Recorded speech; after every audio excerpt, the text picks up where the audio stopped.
नमस्कार, मैं हुमायूं सिंह और आप देख रहे हैं नेक्स्ट 9 न्यूज। आज बात करने वाले हैं हरियाणा की। जी हाँ, 5 अक्टूबर को हरियाणा में चुनाव हुए थे। आज उसका रिजल्ट आने वाला है। ऐसे में माना जा रहा है कि आखिरकार हरियाणा में सरकार किसकी बनेगी। लेकिन फिलहाल अभी जो रुझान आ रहे हैं उसमें कांग्रेस पार्टी आगे जाते हुए नजर आ रही है और वहीं भारतीय जनता पार्टी कहीं ना कहीं उनके हालात जो हैं वह खस्ता दिखाई दे रहे हैं। ऐसे में माना यह जा रहा है कि अब हरियाणा में बड़ा उलटफेर होने वाला है। 10 साल बाद भारतीय जनता पार्टी हरियाणा की सत्ता से बाहर हो सकती है। ऐसे में किन मुद्दों को लेकर भारतीय जनता पार्टी का ये हाल हो रहा है, आज इन्हीं तमाम मुद्दों पर चर्चा करेंगे। अपने न्यूज रूम में मौजूद हैं तमाम सहयोगी हमारे साथ आश्रुति मौजूद है। आश्रुति, हरियाणा में चुनाव जिस तरीके से हुए और भारतीय जनता पार्टी को शिकस्त मिलती हुई नजर आई, आज ऐसे में रिजल्ट है और जम्मू कश्मीर में दोनों जगह भारतीय जनता पार्टी जिस तरीके से उसकी सरकार गिरती हुई नजर आ रही है, आखिरकार कौन से ऐसे मुद्दे रहे हैं जिनको भारतीय जनता पार्टी को झटका लगता हुआ नजर आया और कांग्रेस पार्टी की कौन से ऐसे मुद्दे रहे जिससे उसको बढ़त मिलती हुई नजर आ रही है? क्या लगता है? देखिए, भारतीय जनता पार्टी कहीं ना कहीं अगर आप देखें तो एक दशक से भले ही सरकार में बैठी है, लेकिन बीजेपी के कार्यकाली अगर आप तरीका उनका देख लें और कांग्रेस के कार्यकाल का तरीका देख लें तो मुझे ऐसा लगता है भारतीय जनता पार्टी बहुत ऐसे मुद्दों पर कहीं ना कहीं गौर नहीं कर पाई है जिन मुद्दों पर कांग्रेस ने बहुत ही कम समय में कहीं ना कहीं गौर कर लिया है। फिर चाहे आप भारत जोड़ो यात्रा देख लीजिए कांग्रेस की, लगातार एक एक शहर जाकर एक एक गाँव जाकर राहुल गांधी जिस तरह से गरीब परिवारों से बात करते नजर आए। अभी हाल ही में बड़ी खबर आई थी कि देखें राहुल गांधी एक दलित परिवार के साथ उनके घर बैठे खाना बनाते नजर आ रहे थे। तो ऐसे छोटे छोटे कार्य हैं, ऐसे छोटे छोटे मुद्दे हैं जिन मुद्दों पर राहुल गांधी कांग्रेस ध्यान देती नजर आई है पिछले दिनों में, क्योंकि कहा यह जाता है और राजनीति भी इसी चीज की मांग करती है कि जब आप जनता से छोटे मुद्दों पर, अहम मुद्दों पर बात करने की कोशिश करते हैं, जनता की जो उनकी मांगे हैं उन पर अगर आप उनसे बात करने की कोशिश करते हैं कि आखिर जनता को क्या चाहिए, आखिर हरियाणा की और जम्मू की जनता किस चीज की मांग कर रही है। हरियाणा और जम्मू की जनता जो है वो राजनीति में धर्म की मांग नहीं कर रही। हरियाणा और जम्मू की जनता राजनीति में अयोध्या में बने राम मंदिर की मांग नहीं कर रही। मांग इस चीज की हो रही है कि उनके राज्य का और उनके क्षेत्र का विकास हो। मांग इस चीज की हो रही है कि उनके राज्य में, उनके क्षेत्र में जो बेरोजगारी है वो बेरोजगारी का दर घटता नजर आए। और यही एक बड़ा मुद्दा था भारतीय जनता पार्टी के। अगर आप उनके खेमे से देख लें तो एक दशक से यानी 10 साल वो कहीं ना कहीं हरियाणा में सत्ता में काबिज रहे। मनोहर लाल खट्टर ने अपना कार्यकाल निभाया, नायब सिंह सैनी ने अभी अपना कार्यकाल निभाया, लेकिन एक भी मुख्यमंत्री हरियाणा में भारतीय जनता पार्टी के पक्ष से चाहे ही आगे बढ़ा हो लेकिन जनता के लिए कुछ नहीं करते नजर आए। ये कहीं ना कहीं जनता का भी कहना है और यही आरोप विपक्ष भी लगाता नजर आता है। आप देखें जितने सहयोगी दल हरियाणा में बैठे हैं, चाहे आप इनेलो की बात कर लीजिए, आप जजपा की बात कर लीजिए, आप कांग्रेस यानी विपक्ष की पूरी बात कर लीजिए, राजपूत और जाटों ने इस बार सबसे ज्यादा वोट बैंक जो है या यूं कहें कि सबसे ज्यादा जो वोट है वो बीजेपी का काटा है। और बड़ा कारण ये भी है क्योंकि युवा जो मांग करते नजर आ रहे थे, युवाओं की मांग आपने पूरी नहीं की।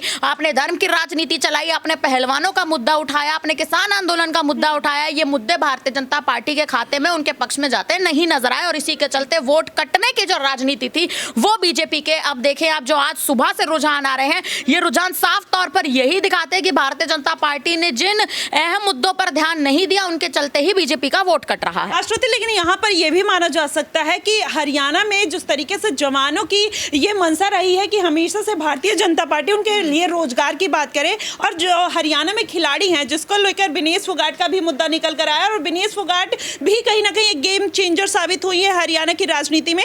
देखिए, विनेश फोगाट बिल्कुल कहीं ना कहीं गेम चेंजर साबित हुई हैं क्योंकि जब विनेश फोगाट पेरिस ओलंपिक से वापस आई थी तो भारतीय जनता पार्टी का कोई नेता उनके पास नहीं पहुंचा था, उनका अभिवादन करने नहीं पहुंचा था। कांग्रेस के नेता पहुंचे थे, दीपेंद्र सिंह हुड्डा पहुंचे थे, भूपेंद्र हुड्डा के दिशा निर्देश पे, उनके आदेश पे कहीं ना कहीं पहुंचे, लेकिन वो पहुंचे थे और कांग्रेस के नेताओं के भी समक्ष वो कहीं ना कहीं आप देखें विनेश फोगाट की जो तस्वीरें थी वो उन्हीं के साथ वायरल होती नजर आई थी। लेकिन भारतीय जनता पार्टी का कोई भी नेता ना तो उनका अभिवादन करने पहुंचा, ना उनसे बातचीत करने पहुंचा। तो ये एक बड़ी वजह कहीं ना कहीं इस वक्त नजर आई थी और विनेश फोगाट एक बड़ी वजह बन रही है भारतीय जनता पार्टी का वोट काटने की, कांग्रेस की जीत की और उनकी अग्रसर होने की। जी बिल्कुल, कहीं ना कहीं अब भारतीय जनता पार्टी पिछड़ती हुई नजर आ रही है और कुछ ऐसी सीटें हैं जहां पर कांग्रेस पार्टी क्लीन स्वीप करती हुई नजर आ रही है, जैसे पलवल की सीट हो गई, जुलाना की सीट हो गई। माना यह जा रहा है कि यहां पर कांग्रेस पार्टी का जीतना तय है। अगला सवाल मनीष से लेना चाहेंगे। मनीष, क्या लगता है कि हरियाणा में जिस तरीके की राजनीति चल रही है और भारतीय जनता पार्टी का ये हालात जो चल रहे हैं,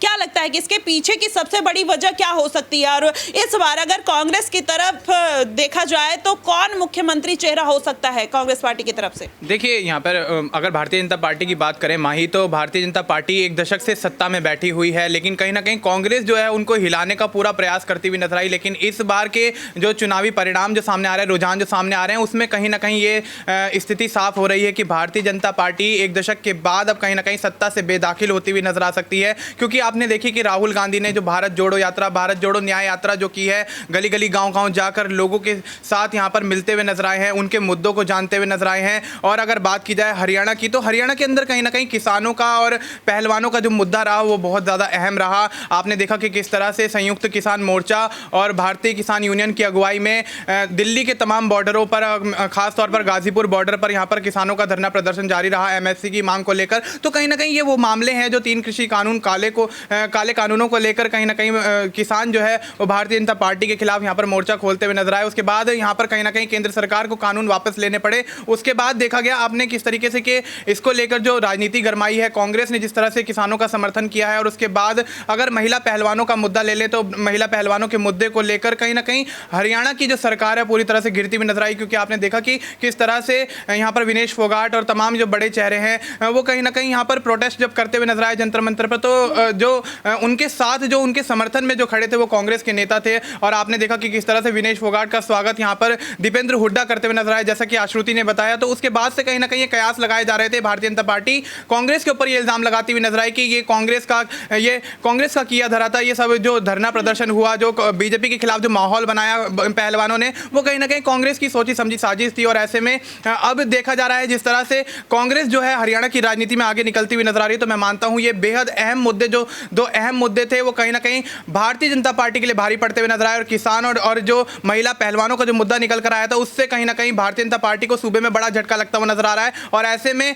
दीपेंद्र हुड्डा, भूपेंद्र हुड्डा, राहुल गांधी और कांग्रेस के तमाम बड़े चेहरे जिस तरह से ताबड़तोड़ जनप्रचार करते हुए नजर आए, जनसैलाब यहाँ पर उमड़ता हुआ उनकी रैलियों में, जनसभाओं में हमने देखा, वो कहीं ना कहीं ये साबित करता हुआ नजर आ रहा था कि कांग्रेस जो है बड़ा उलटफेर करती हुई नजर आती है। और आपने देखा कि किस तरह से सुबह 8 बजे के बाद जब यहाँ पर मत की पेटियां खुलती हुई नजर आई, तो अब कहीं ना कहीं कांग्रेस का पलड़ा जो है वो बहुत भारी यहाँ पर नजर आ रहा है। भारतीय जनता पार्टी की कहीं ना कहीं अब यूं कहें कि हरियाणा की सत्ता से वापसी होती हुई नजर आ सकती है। माई जी बिल्कुल, कहीं ना कहीं हरियाणा की सत्ता से भारतीय जनता पार्टी अब दूर होती हुई नजर आ रही है। और जिस तरीके से भारतीय जनता पार्टी को शिकस्त मिली है, माना यह जा रहा है कि अलग अलग राज्यों में अपने रणनीतियों पर विचार करने की जरूरत है। अगर भारतीय जनता पार्टी ने अब विचार नहीं किया तो जाहिर तौर पर अन्य राज्यों में भी चुनाव होने वाले हैं, वहां पर भी भारतीय जनता पार्टी की हालात जो हैं वो बिगड़ सकते हैं। अगला सवाल नाजमीन से लेना चाहेंगे, जानेंगे कि हरियाणा पर नाजमीन जिस तरीके से किसानों, जवानों और पहलवानों का मुद्दा निकल कर आया, अग्निवीर का भी मुद्दा खूब गर्माता हुआ नजर आया हरियाणा की राजनीति में। क्या लगता है कि यही कारण रहा है अग्निवीर का भी मुद्दा? क्योंकि जवान जो हैं वो कहीं ना कहीं बहुत ज्यादा है हरियाणा में। जिस तरीके से किसान को लेकर भारतीय जनता पार्टी दरकिनार करती हुई नजर आई उनके तमाम मुद्दों को, तो क्या यही बड़ी वजह बन रहा है हार का?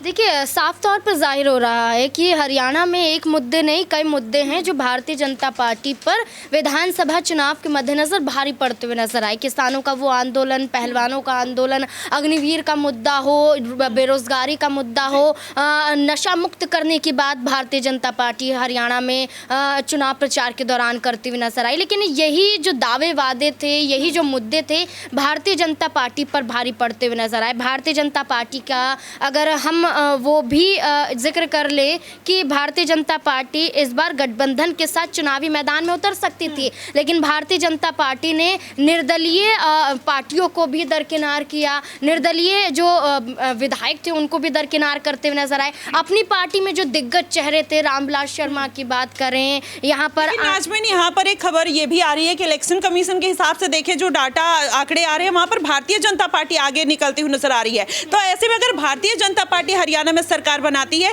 तो क्या लगता है कि कौन मुद्दों की वजह से वो जीतती हुई नजर आ रही है? क्या कुछ लगता है? देखिए, रुझानों में तो पार्टियां कभी आगे कभी पीछे होते हुए नजर आएंगी। शुरुआती रुझानों की बात करें तो यहाँ पर कांग्रेस पार्टी बढ़त बनाती हुई नजर आ रही थी, जहाँ पर वो 46 से 70 के करीब पहुंच जाती है। वहीं अब भारतीय जनता पार्टी बढ़त बनाती हुई दिखाई दे रही। तो आप देखिए, रुझानों में आगे बढ़त यहाँ पर कांग्रेस पार्टी जिस तरीके से जीत का दावा करती है, यहाँ पर आदित्य सुरजेवाला की बात करें, रणदीप सिंह सुरजेवाला के बेटे हैं, वो दावा करते हैं कि कांग्रेस पार्टी इस बार 70 पार कर लेगी, जहां पर 30 सीटें जीती कांग्रेस पार्टी नजर आई थी 2019 में, लेकिन इस बार के विधानसभा चुनाव में वो 70 सीटों की बात करते हुए दिखाई देते हैं। और यहीं पर दिखाई दिया जाता है कि बहुमत कहीं ना कहीं कांग्रेस पार्टी साबित कर रही है। और 10 साल बीजेपी ने राज कर लिया, अब हो सकता है कि 10 साल के इस कुशासन का खात्मा अब कांग्रेस पार्टी इस जीत के साथ दर्ज करती हुई नजर आए। जी बिल्कुल, कहीं ना कहीं उनके कुशासन का खात्मा होगा या फिर से ये चालू होगा, इस पर तो अभी सस्पेंस बना हुआ है। अगला सवाल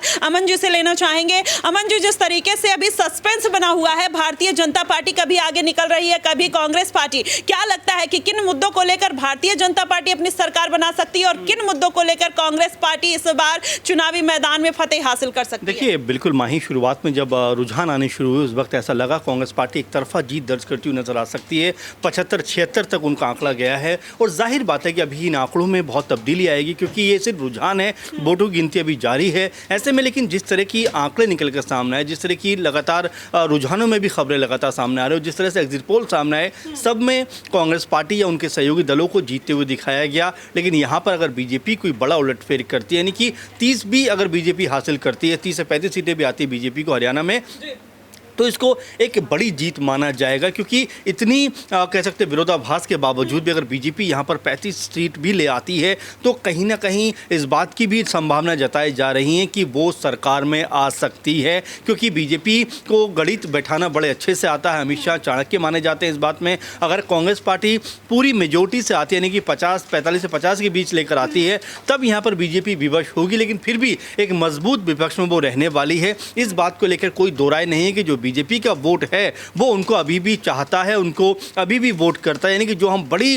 जो लग रहा था कि यहाँ पर कांग्रेस पार्टी एक बड़ा फेरबदल कर सकती है, 70+ सीटें जीत सकती है, अगर ऐसा नहीं होता है तो आप ये मानकर चलिए माही कि यहाँ पर बीजेपी ने कहीं ना कहीं अपनी साख बचा ली है। और कहीं ना कहीं 30 से 35 सीटें अगर वो जीतती है, तो आप ये भी मानिए कि सरकार में भी वो कहीं ना कहीं एक सरकार बनाने की कवायद में भी कहने की जुटती हुई नजर आएगी। लेकिन अमन जी, यहाँ पर यह भी कहा जा सकता है कि गुड़ा भाग की राजनीति कब तक करेगी भारतीय जनता पार्टी? आखिरकार जो उसके जमीन से जुड़े मुद्दे हैं उसको अगर नहीं उठाएगी, युवा यहाँ पर परेशान है, शिक्षा, महंगाई, बेरोजगारी, जवान, किसान, अग्निवीर का मुद्दा जिस तरीके से निकल कर आ रहा है, इन सब मुद्दों पर भी तो भारतीय जनता पार्टी को विचार करने की जरूरत है। तोड़ फोड़ के सरकार बनाने का क्या फायदा निकलेगा? बिल्कुल, और जाहिर सी बात है कि मुझे अभी भी याद आता है 2014 का वो वक्त जब नरेंद्र मोदी के नाम पर चुनाव लड़ा जाता है। वो कम से कम 12 से 15 रैली वहाँ पर करते हैं, एक अलग तरह का माहौल वहाँ पर दिखाई पड़ता है माही। लेकिन जिस तरह से हमने 2024 का चुनाव देखा कि पीएम मोदी उतना एक्टिव नजर नहीं आते, अमित शाह उतना एक्टिव नजर नहीं आते, जेपी नड्डा भी उतना एक्टिव नजर नहीं आते। ये